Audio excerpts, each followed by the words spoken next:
अगर से आप अकाउंटिंग को अच्छी तरीके से सीखना चाहते हैं तो आपको यहाँ पे 4 स्टेप्स को फॉलो करना होगा। पहला स्टेप है identify the ledgers name in a transaction, और दूसरा स्टेप है आइडेंटिफाई द लेजर्स ग्रुप, और तीसरा स्टेप है identify the which ledger to be debited और which ledger to be credited, और चौथा स्टेप है आइडेंटिफाई द वोचर टाइप। तो इस प्रकार से आप किसी भी अकाउंटिंग एंट्री को किसी भी अकाउंटिंग सॉफ्टवेयर में बड़ी आसानी से पास कर सकते हैं। स्टार्ट करते हैं पहले स्टेप से, identify the ledgers name in a transaction. तो हम इस स्टेप को समझने के लिए एक एग्जांपल लेंगे, जैसे कि salary rupees 1 lakh paid to Ramlal bhai SBI bank account. इस ट्रांजैक्शन में यहाँ पे हमें 3 लेजर्स दिखाई दे रहे हैं। पहला है रामलाल अकाउंट, और दूसरा है सैलरी अकाउंट, और तीसरा है SBI बैंक अकाउंट। यहाँ पर जो रामलाल अकाउंट है इसकी आवश्यकता नहीं है, यह अकाउंट रिलेवेंट है क्योंकि ये पेमेंट एंट्री है।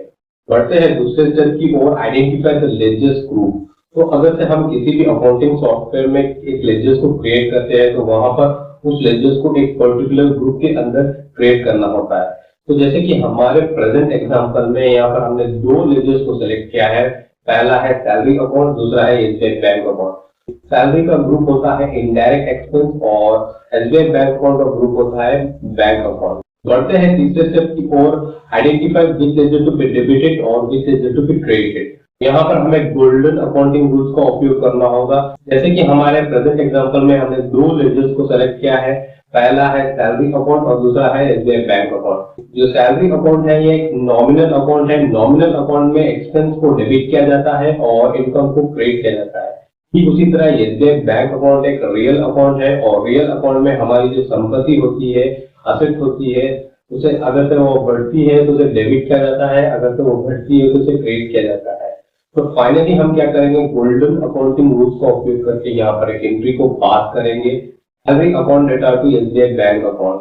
क्योंकि सैलरी एक एक्सपेंस है इसलिए हमने डेबिट किया है, और SBI बैंक अकाउंट एक रियल अकाउंट है, यहाँ पर हमारी संपत्ति घट रही है इसलिए हमने इसे क्रेडिट किया है। तो फाइनली हमने यहाँ पर क्या किया, एक एंट्री को पास कर दिया है, salary account data to SBI bank account. तो बढ़ते हैं चौथे स्टेप की ओर, आइडेंटिफाई द वोचर टाइप। तो हमें आइडेंटिफाई करना होता है कि ट्रांजैक्शन जो दिया हुआ ट्रांजैक्शन है वो एग्जैक्टली कौन से टाइप का वोचर है। क्या यह पेमेंट वोचर है, क्या यह रिसिप्ट वोचर है, क्या ये कॉन्ट्रा वोचर है, क्या ये सेल्स इनवॉइस है, क्या ये परचेस इनवॉइस है। तो इस प्रकार से हमें आइडेंटिफाई करना होता है, और आइडेंटिफाई करने के बाद किसी भी अकाउंटिंग सॉफ्टवेयर में वहां पर वोचर को सेलेक्ट करना पड़ता है, और सेलेक्ट करने के बाद आपकी जो भी एंट्री होती है एंट्री को आपको एंटर कर और सेव कर देना पड़ता है। तो इस प्रकार से आपकी एंट्री कंप्लीट हो जाती है। तो इस प्रकार से आप किसी भी अकाउंटिंग सॉफ्टवेयर में एक किसी भी पर्टिकुलर ट्रांजैक्शन को बड़ी आसानी से एंटर कर सकते हैं, जैसे कि टैली प्राइम हो, बिजी हो, मार हो, या फिर किसी अन्य प्रकार का अकाउंटिंग सॉफ्टवेयर हो, तो आप बड़ी आसानी से इन एंट्रीज को पास कर सकते हैं।